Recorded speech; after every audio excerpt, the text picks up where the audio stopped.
अब हम करेंगे अनसीन पैसेजेस। किसी भी गद्यांश से पूछे गए प्रश्नों का उत्तर देते समय निम्नलिखित नियमों का ध्यान रखना चाहिए। प्रश्न का उत्तर उसी टेंस में देना चाहिए जिस टेंस में प्रश्न हो।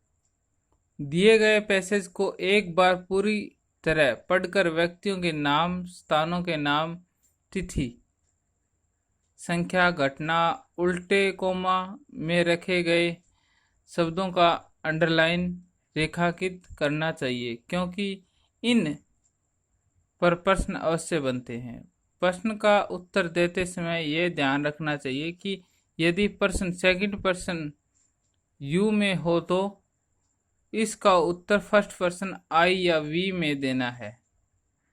यदि प्रश्न किसी सहायक क्रिया से आरंभ हुआ होता है तो इसका उत्तर केवल यस या नो में ही देना होता है। यदि उत्तर यस में बनता है तो यस के बाद कोमा लगाकर पुष्टि के लिए पूरा वाक्य लिखना चाहिए। यदि उत्तर नो में बनता है तो नो के बाद कोमा लगाकर पूरा वाक्य नेगेटिव में होगा। मुख्य सहायक क्रिया is, am are, was, were, haves, had, will, shall, do, does,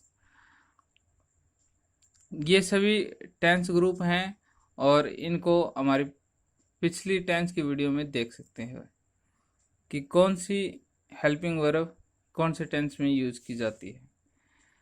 इसके बाद can, could, may, might, will, shall, would आदि मॉडल भी सहायक क्रियाओं की श्रेणी में आते हैं। यदि प्रश्न हु से आरंभ हो तो इसका उत्तर कर्ता सब्जेक्ट के रूप में देना पड़ता है, जैसे who teaches you Hindi, Manoj teaches me Hindi.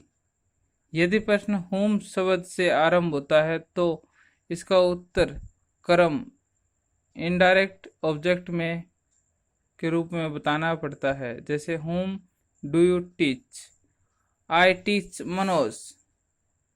यदि प्रश्न व्हाट से शुरू होता है तो हमें उत्तर भी कर्म डायरेक्ट ऑब्जेक्ट के रूप में देना पड़ता है। What do you eat, I eat A banana.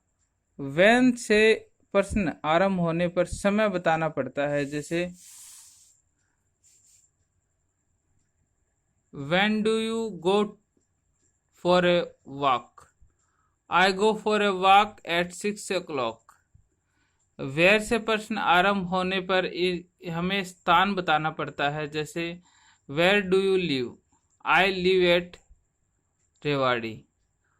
Y से प्रश्न आरंभ होने पर कार्य बताना पड़ता है तथा उत्तर को बिकॉज कंजक्शन से जोड़ना पड़ता है, जैसे why do you not read the book, I do not read the book because I am ill. How से आरंभ होने पर हमें कार्य का तरीका बताना पड़ता है, जैसे how do you drive the bus, I drive the bus slowly. How many से प्रश्न आरंभ होने पर हमें संख्या नंबर बतानी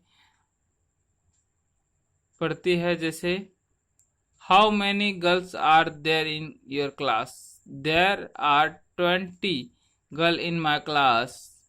हाउ मच से प्रश्न आरंभ होने पर हमें मात्रा क्वांटिटी बतानी पड़ती है, जैसे how much milk do you take every day, I take half a KG milk every day.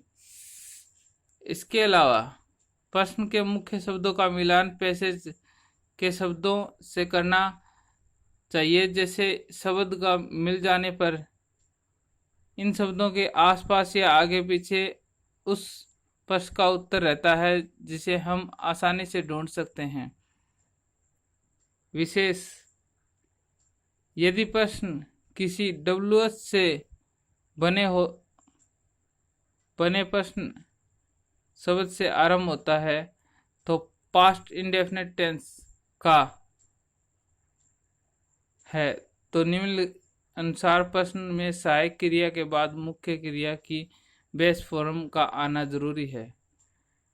अवस्था में उत्तर देते समय सिंपल पास्ट टेंस में उत्तर देना जरूरी है, अर्थात उत्तर में डिड को हटाकर कर्ता के ठीक बाद में क्रिया के पास्ट फॉर्म सेकंड फॉर्म लगा दो। जैसे when did you come here, I came here at 4 o'clock। Why did you reach late, I reached late because I missed the first बस।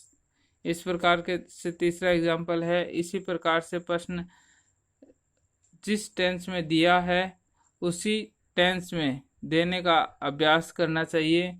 उत्तर का पूरा विवरण पहले ही दिया जा चुका है। इसके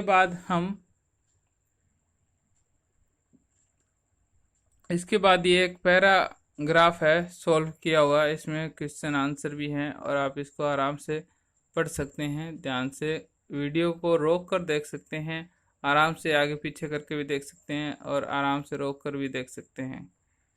इसके बाद एक और पैरा है हमारे पास, इसको रोक कर आराम से ध्यान से देखिए प्रश्न उत्तर किस प्रकार निकाले गए हैं। इसके बाद एक और पैरा है हमारे पास, आप इस पैरे को भी आराम से पढ़ें और सारे आंसर और क्वेश्चन आंसर को भी ध्यान से देखें, जिससे आप अभ्यास करने में आपको आसानी होगी और किस प्रकार क्वेश्चन के आंसर दिए हैं ये भी आप आसानी से सीख पाओगे। वीडियो को ध्यान से देखने के लिए धन्यवाद।